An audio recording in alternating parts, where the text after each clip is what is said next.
I'd like to welcome you to the In-Stream Comedy Show. It's a great day. I'm feeling great. It's a wonderful day. Hope you guys are feeling great too. We had a wonderful audience today. But we got a great show for you today. We have my man Dale Cover. That's right. All right. Haven't seen you perform, but I heard you. My man said you're pretty good. So welcome, Dale. Give me a round of applause for my man Dale. Thanks for having me here, man. Appreciate it. What a great way to spend my Saturday morning. You know what I'm saying? Out here in Worcester, Massachusetts. So we're happy to have you here today. Now I got a question for you. Have you ever ran off the stage? Have it ran off the stage? Mm-hmm. Like just grab my stuff and just run off? Maybe scared, nervous, messed up, like, oh my gosh, oh my girl's here, I don't want her to see me. Nah. Actually, the stage is like, from any artist knows. You hip hop artist, right? You've done that for many years, right? Yeah. Like the stage is probably the place where you feel the most comfortable. I'd be wanting to run out of work or run out of real life. You know what I mean? Interacting with people, in the norm when the supermarket is like that. I'm to myself, but when the stage is the place where you actually get to, shine, man. I like that. I'm gonna use that. I ran off the stage a couple times. Matter of fact, last week I ran off the stage. So I like that. I'm gonna use that. Yeah. Oh, why did you run off the stage? I didn't know what I was doing.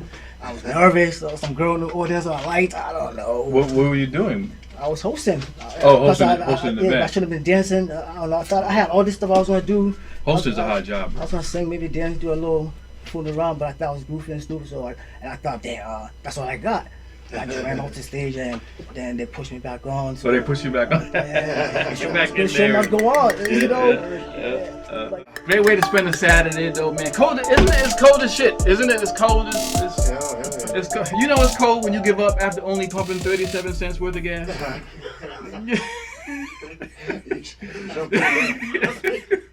You be like, you know what, this is gonna have to do, man. And no one wants to admit that it's global warming, though.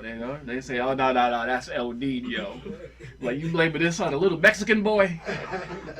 That's how they do it.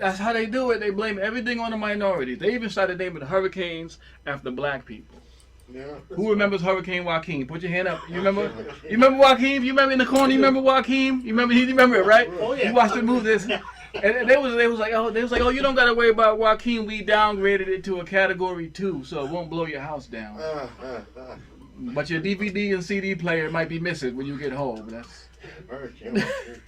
That's messed up, man. That is messed up. But we all been, like I said, we've all been through it, man. We all been through some stuff, especially the last 2 years, man. We all been through some, even the little kids been through it, And we usually pick on little kids too. We like, when I was your age, I used to have to walk 10 miles to school. Remember that? Like back and forth, both ways in the snow, right? We just minimize their struggle. No shoes on. Mm-hmm. No legs. No legs, right. We had to roll back and forth to school. I know. But yeah, try after the pandemic. Try saying that to a kid these days. They be like, "Hey, at least your ass went to school." I've been sitting in my room for 2 years. That's my son. Staring out the window like I was Anne Frank. You need to read my diary, is what I'm saying. Oh man. Yeah, man. That 2 years have been crazy, man. Anybody else rusty at life? Rusty, like just for like not having done things in such a long time. Check it out, right? Oh, yeah. The other day, right? You put your hand up. Oh yeah. The other day, right? I go to work and I had to turn around because I forgot the 3 most important things. I forgot my lunch. Yeah. I forgot my laptop. And I forgot that I don't even work there anymore. I don't work there anymore. No, because they came with the stimulus check. I couldn't wait to quit. And my boss, he was like, come on, man, you could at least give us 2 weeks notice. I said, you didn't notice? 2 weeks ago. That I've been sitting here and I ain't been doing shit for 2 weeks. Yeah. But the thing is, I had like a very long commute, like an hour each way. And I would get what they call highway hypnosis. You guys know what that is? Highway hypnosis? That's when you jump in the car to go to work and you have no idea how you even made it to the liquor store. You go to work, but you can't. That's about, yeah, man. Real quick, before I get out of here, though, I just got one last question. Does anybody have an older person or older loved one that uses social media? Like an older person in your life? That'll be me. That'll be you, right? That'll be you. Well, let me know if you or they do this, right? Every time my grandmother makes a comment on one of my social media posts, he's laughing already. She signs her name. She says, "Hey Dale, I like your post. I love you, Nana." I'm like, "Nana, why are you signing your name? It's Facebook. I know it's you." They know it's you, right? How many friends you think I got named Sexy Girl 1938? 1930. That was from straight. Hey, that's it, man. That's my time. That's my time. I appreciate y'all.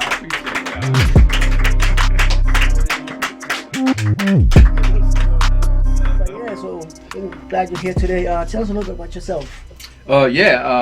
I'm here because I met one of your co-producers, Manny. We did a comedy show out in Worcester. Yeah. I'm a comedian. I've been doing comedian for about 10 years. I'm out of the Providence, Rhode Island area. Nice. And when Manny and I met, we were actually doing a fundraiser. So, as comedians, one of the great things here, we do comedy. Just so many opportunities to make people laugh. So from fundraisers to little kids' sports games and nightclubs, and every time, once in a while, we get a big opportunity to do something, down at the big theaters in our cities, etc., etc. So just any opportunity to make people laugh, man. That's what we do. That's what I do. I like that. Any opportunity to make people laugh. Yeah. Would you wear a dress to be successful? Oh, he's getting right into it, huh? That's the question, man. Any opportunity to make people laugh. I like that though, guys. Yeah. Oh, I see what you're saying. You know what? Would I wear a dress to make people laugh? I thought about that because that's a common question, especially with black artists, right? Mm-hmm. Like, I guess the trope is, or the idea is that in order to reach a certain level, you have to kind of go through a certain initiation, right? Mm-hmm. And I think the dress is that one thing that's out there. I'll say it like this: if it was an idea that I had, I would do it. I never had that idea. But I'm saying, if it was an idea that I had, and it's like if I see something, I was like, yo, I want to do this movie, I want to write this story, I want to do this for this reason, then I would say, yeah, not that I haven't had that idea, but I wouldn't do it because someone else told me to do it. You know what I mean? So the point I'm making is that even if you could be successful, make money, make be big off of that, you could blow up off of that, you still wouldn't do it? No. Only if it's an idea that I had. And I say that because I like to leave room for everybody to express themselves. Like for me, with comedy, I'm not sensitive at all. Nice. Like you know what I'm saying. You can say, if it's under the guise of comedy, I get it. You know what I'm saying? That's what comedy is, and I can accept if the joke is on me. I can accept that. I can't get mad. You know what I mean? So. But as soon as you get off the stage, and it's not under the guise of comedy, then it's different, right? We have different rules, and that's when I said, when we go back to what I said, when I'm on stage, I feel the most comfortable because it's in a certain environment. It's under the guise of comedy. When you get into real life, we got all these rules and restrictions and expectations, and sometimes it's just too much to just be yourself. We get offended over like the little stuff. You know what I mean? But so that's why the stage is like so important. You and love to preserve that, So I see what you're saying. yeah, I as far as comedy, right? Again, I always get frustrated when we always say like, "Who's your top 5?" Like we do this with basketball, we do this with comedians. I never see white people do that. I only see African Americans do that. That's one reason I have a problem, right? So I'll give an example, right? Last summer or whatever, not too long ago, Drake released an album, Kanye released an album. But the talking was, yo, whose album was better? This was better than that. That was better than this. Right. Instead of saying, yo, we got 2 dope-ass albums that just came out. How lucky are we? Right.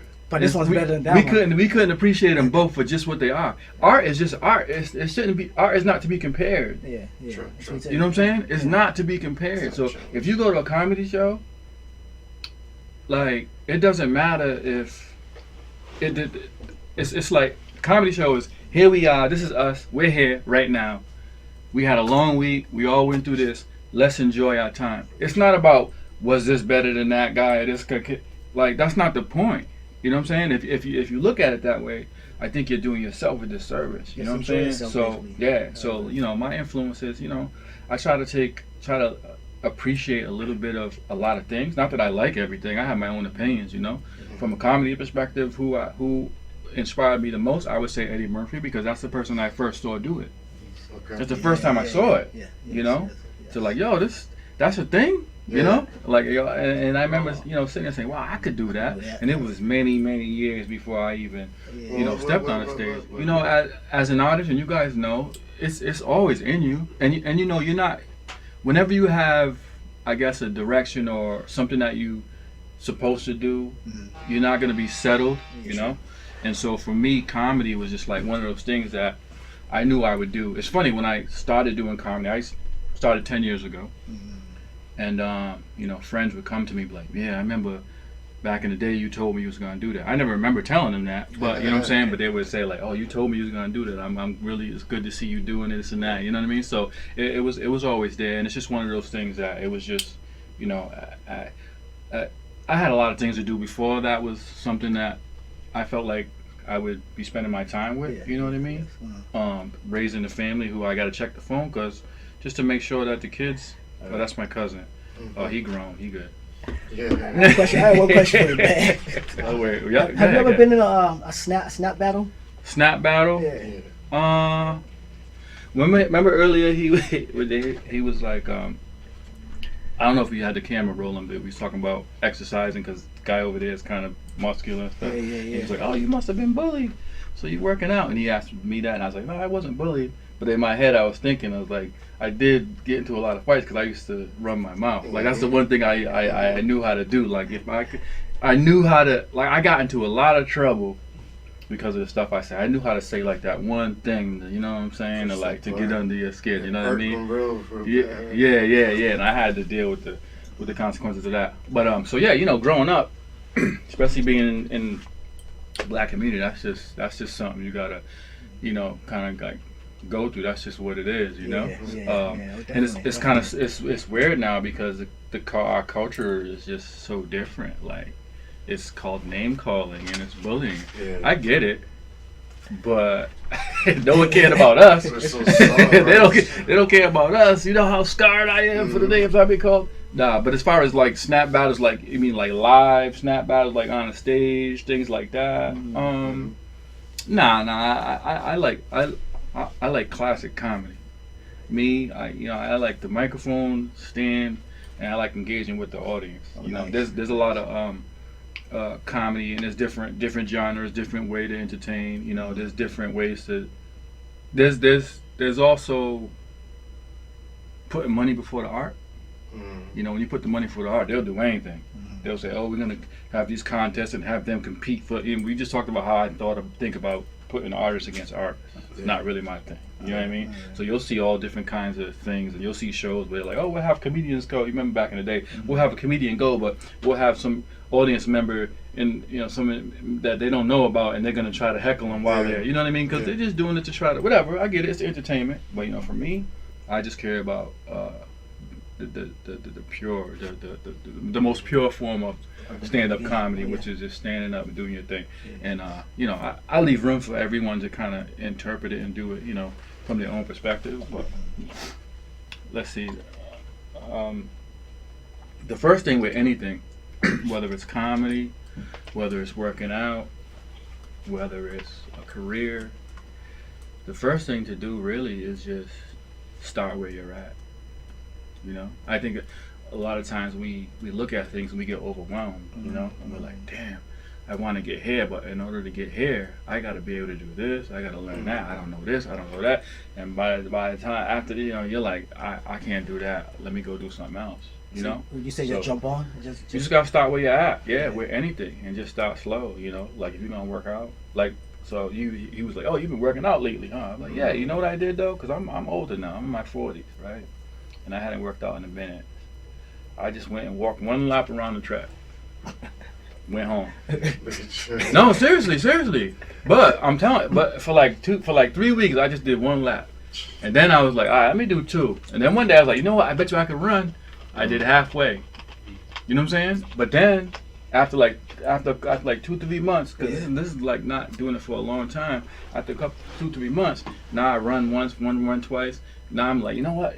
let me get back in the gym. You know what I'm saying? Now, you know, you fast forward 9 months, I'm in the swing of things. You know what I'm saying? But it started with, let me just walk one lap. You know what I'm saying? Cause you know what I'm saying? That's just what it is.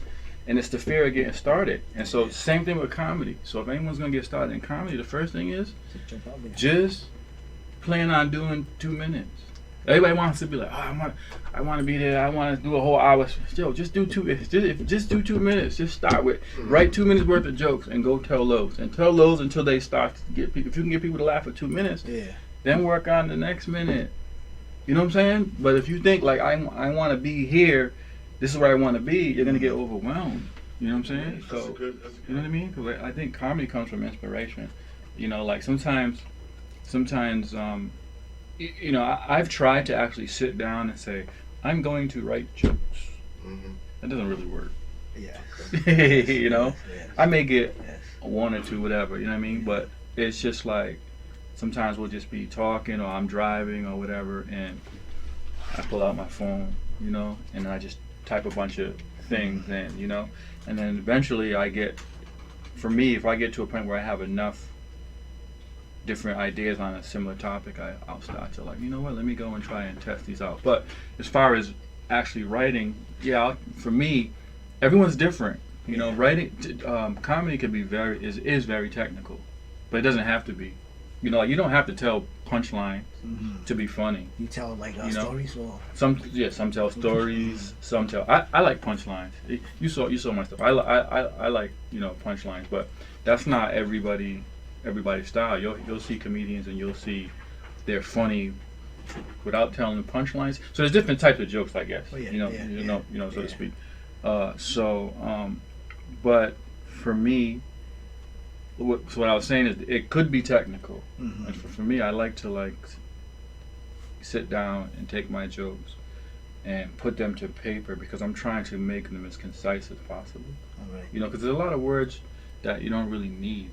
You know, and you realize like, wow, because like for example, as you're going through, you know, say when I was first starting, let's say a joke I had, right, and it was, I don't know, let's just say it took 3 sentences to get there. Yeah. But one night I go to tell a joke and I messed it up, and I forgot to say this word and that word, and they still laughed, and you realize I didn't even need that word. You know what I'm saying? So it's like over time. And that's one of the things for comedians too. I think people don't realize if you're not a comedian is that you try your jokes over and over in different environments and over because they actually get better. Like the same joke can actually get better. So it's not like I have a show this day I'm gonna write half an hour worth of jokes. I got a show next week I'm gonna write a half an hour. It doesn't work that way. It just doesn't. Because you can write a half an hour worth of jokes and go up there and none of them funny. Because they haven't been honed. They haven't indulged in it.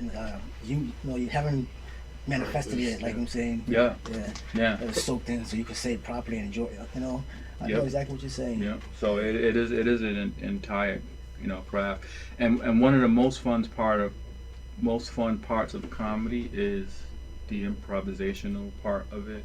You know, because like every environment is different. Every crowd, like we have a few people in here, right? We've never been in this room at the same time. It just never, you know what I'm saying? And if we came back another time, it'll be different. Someone won't be here, you know what I'm saying?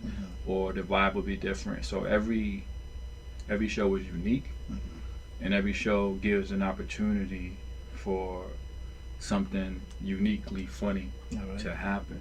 You know, like someone will show up with funny hat. All these guys got funny hats, but you all got funny hats.